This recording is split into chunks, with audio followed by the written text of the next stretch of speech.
आप जानते हैं कि हमें प्रार्थना कैसे करनी चाहिए? आज से 2000 साल पहले प्रभु यीशु इस दुनिया में आए। प्रभु यीशु स्वयं परमेश्वर हैं जो मनुष्य बनकर इस दुनिया में आए, और प्रभु यीशु मसीह ने हमें सिखाया कि हमें प्रार्थना कैसे करनी चाहिए। जिस परमेश्वर से हम प्रार्थना करते हैं वो परमेश्वर दुनिया में मनुष्य बनकर आए, और प्रभु यीशु मसीह ने हमें सिखाया कि हम प्रार्थना कैसे करें। सो आइए हम देखेंगे बाइबल से मत्ती रचित सुसमाचार 6 अध्याय और हम 5वें वचन से पढ़ेंगे। आप बड़े ध्यान से सुने। जब तू प्रार्थना करे तो कपटियों के समान ना हो। ये बात प्रभु यीशु मसीह ने कही कि जब तू प्रार्थना करे तो कपटियों के समान ना हो। कई बार हम प्रार्थना करते हैं, तो जब हम प्रार्थना करते हैं कहीं ना कहीं हमारे मन में ये विचार होता है कि कोई मेरी प्रार्थना को सुने और तारीफ करे कि मैं कितनी अच्छी प्रार्थना कर रहा हूं। मेरे प्रियो, हमारे अंदर ये विचार नहीं होना चाहिए। हमें कभी भी किसी मनुष्य को दिखाने के लिए प्रार्थना नहीं करनी चाहिए।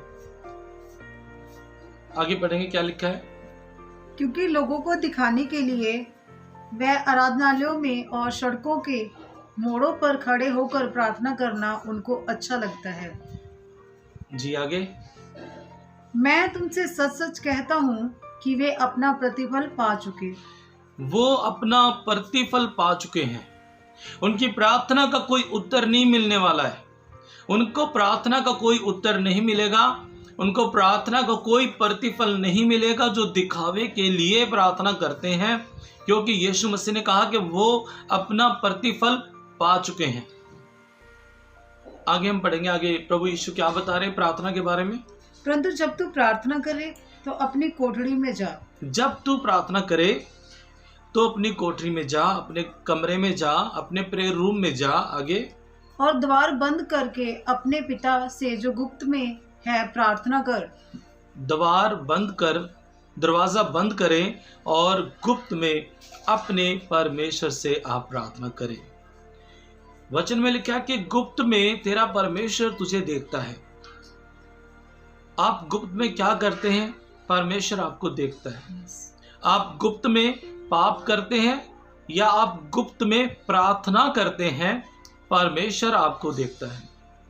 तो जब तू प्रार्थना करे तो अपनी कोठरी में जा, अपने कमरे में जा, दरवाज़ा बंद कर। अब कई बार ऐसा होता है कि हम दरवाज़ा बंद कर लेते हैं, अपने प्रेयर रूम में जाकर हम दरवाज़ा बंद कर लेते हैं, लेकिन हमारा मन का दरवाज़ा खुला रहता है। हमारे मन के जो दरवाजे हैं वो खुले रहते हैं और हमारे मन के अंदर बहुत सारी बातें आती हैं। हमारे मन के अंदर तरह तरह के विचार जो है वो चलते रहते हैं। जब हम प्रार्थना करते हैं तो हमारे मन में कई बार संसार के विचार, मैंने इधर जाना है, मैंने उधर जाना है, मैंने खाना बनाना है, मैंने ये करना है, मैंने वो करना है। तो कई प्रकार के विचार हमारे मन में चलते हैं जब हम प्रार्थना करते हैं। लेकिन मेरे प्रियो, हमें अपना मन का दरवाजा भी बंद करना है। हमारे मन में जो विचार आ रहे हैं इस दरवाजे को भी बंद करना है। जब आप प्रार्थना करें तो आप और आपका परमेश्वर। हालेलुया। जब आप प्रार्थना करें तो बीच में कोई नहीं होना चाहिए, कोई तीसरा बीच में ना हो, आप और आपका परमेश्वर। हालेलुया। आप सच्चे हृदय के साथ घुटनों पर आकर प्रभु से प्रार्थना करें, पूरा ध्यान परमेश्वर की ओर केंद्रित करें और सच्चे दिल से आप प्रार्थना करें। परमेश्वर आपकी प्रार्थना का उत्तर जरूर देगा। आइए हम आगे देखते हैं कि प्रभु यीशु ने और क्या बताया प्रार्थना के बारे में। तब तेरा पिता जो गुप्त में देखता है तुझे प्रतिफल देगा। जी। प्रार्थना करते समय अन्य जातियों के समान बकबक ना करो, क्योंकि वे समझते हैं कि उनके बहुत बोलने से उनकी सुनी जाएगी। जी। आगे। इसलिए तुम उनके समान न बनो, क्योंकि तुम्हारा पिता तुम्हारे मांगने से पहले जानता है कि तुम्हारी क्या क्या आवश्यकताएं हैं। जी। तो प्रभु यीशु मसीह ने कहा कि प्रार्थना करते समय अन्य जातियों के समान बकबक ना करो। क्योंकि वो सोचते हैं कि उनके ज्यादा बोलने से उनकी सुनी जाएगी। लेकिन तुम्हारा स्वर्गीय पिता तुम्हारे मांगने से पहले ही जानता है कि तुम्हारी क्या आवश्यकता है। तो ये जो बकबक है ये क्या है मेरे प्रिय? प्रभु यीशु ने कहा कि अन्य जातियों के समान बकबक ना करो जब तुम प्रार्थना करो। तो ये बकबक क्या है? अन्य जाति के लोग कैसे प्रार्थना करते हैं? अन्य जाति के लोग सिर्फ अपने स्वार्थ के लिए प्रार्थना करते हैं। मुझे ये चाहिए, मुझे वो चाहिए, मेरा ये काम हो जाए, मेरा वो काम हो जाए, मेरी अच्छी नौकरी लग जाए, मेरा मेरा मेरा, सिर्फ अपने लिए, अपने स्वार्थ के लिए, सिर्फ अपने मतलब के लिए वो प्रार्थना करते हैं। और केवल अपने स्वार्थ के लिए जो प्रार्थना की जाए, परमेश्वर की दृष्टि में वो प्रार्थना बकबक है।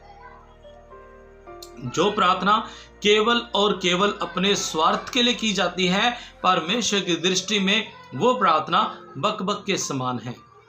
जो कि प्रभु यीशु ने हमें कहा कि प्रार्थना करते समय तुम अन्य जातियों के समान बकबक मत करना, तुम्हारा पिता जानता है कि तुम्हारी आवश्यकताएं क्या हैं। सो प्रभु यीशु ने हमें बताया कि हमें प्रार्थना कैसे करनी चाहिए। आगे बढ़ेंगे। तुम इस रीति से प्रार्थना करो, हे हमारे पिता, तू जो स्वर्ग में है, तेरा नाम पवित्र माना जाए। प्रभु यीशु ने कहा कि तुम इस रीति से प्रार्थना किया करो, ऐ हमारे पिता, तू जो स्वर्ग में है, तेरा नाम पवित्र माना जाए, तेरा राज्य आए, जैसे तेरी इच्छा स्वर्ग में पूरी होती है जमीन पर भी हो। और आप पढ़ सकते हैं मत्ती 6 अध्याय में इस प्रार्थना को आप पढ़ सकते हैं। यदि आपके पास बाइबल है तो आप मत्ती 6 अध्याय में इस प्रार्थना को पढ़ सकते हैं। तो इस प्रार्थना में प्रभु यीशु मसीह ने बताया कि ऐ हमारे पिता, तू जो स्वर्ग में है, तेरा नाम पवित्र माना जाए, तेरा राज्य आए। अब प्रभु यीशु ने हमें ये प्रार्थना बताई है, तो क्या हमें अपने लिए प्रार्थना नहीं करनी? क्या हमें केवल यही प्रार्थना करनी है? क्या हमें अपने भाई के लिए प्रार्थना नहीं करनी? क्या हमें अपनी बहन के लिए या अपने जीवन साथी के लिए प्रार्थना नहीं करनी? करना है। हालेलुया। तो हमें प्रार्थना कुछ इस रीति से करना चाहिए कि ऐ हमारे पिता, तू जो स्वर्ग में है, तेरा नाम पवित्र माना जाए, मेरे घर में तेरा नाम पवित्र माना जाए, मेरे बच्चों के जीवन में तेरा नाम पवित्र माना जाए, मेरे परिवार में तेरा नाम पवित्र माना जाए। यदि आपका भाई, यदि आपकी बहन, यदि आपका पति, यदि आपकी पत्नी प्रभु यीशु मसीह पर विश्वास नहीं करते हैं, तो आप उनके लिए भी प्रार्थना करें, प्रभु उनके जीवन में तेरा नाम पवित्र माना जाए। यदि आपका कोई भाई बीमार है, यदि आप बीमार हैं, तो आप ये प्रार्थना करें, प्रभु मेरे भाई के अंदर तेरा राज्य आए, मेरे अंदर तेरा राज्य आए। अगर आपके किडनी में प्रॉब्लम है, आप अपनी किडनी के लिए प्रार्थना करें, प्रभु मेरी किडनी में तेरा राज्य आए। अगर आपके हार्ट में प्रॉब्लम है, अपने हार्ट के लिए प्रार्थना करें, प्रभु मेरे हृदय में, मेरे हार्ट में तेरा राज्य आए। जहां पर भी बीमारी का राज्य है, वहां पर परमेश्वर के राज्य की घोषणा करें, वहां परमेश्वर के राज्य के लिए प्रार्थना करें। आप प्रार्थना कर सकते हैं अपने बिजनेस के लिए, आप प्रार्थना कर सकते हैं अपनी जॉब के लिए, आप प्रार्थना कर सकते हैं अपने बैंक बैलेंस के लिए। आप कह सकते हैं, प्रभु मेरे अकाउंट में तेरा राज्य आए। आप कह सकते हैं, प्रभु मेरे बिजनेस में तेरा राज्य आए। आप कह सकते हैं, प्रभु मेरे घर में, मेरे बच्चों के जीवन में तेरा राज्य आए। जब परमेश्वर का राज्य आएगा, शैतान का राज्य नाश हो जाएगा। जब परमेश्वर का राज्य आएगा, बीमारी का राज्य नाश हो जाएगा। जब परमेश्वर का राज्य आएगा, गरीबी का राज्य नाश हो जाएगा। तो आप इस रीति से प्रार्थना करें, परमेश्वर आपका राज्य आए। आप अपने भाई के लिए, अपनी बहन के लिए, अपने पति के लिए, अपने पिता के लिए, अपने माता के लिए, अपने रिश्तेदारों के लिए आप प्रार्थना कर सकते हैं कि तेरा राज्य आए।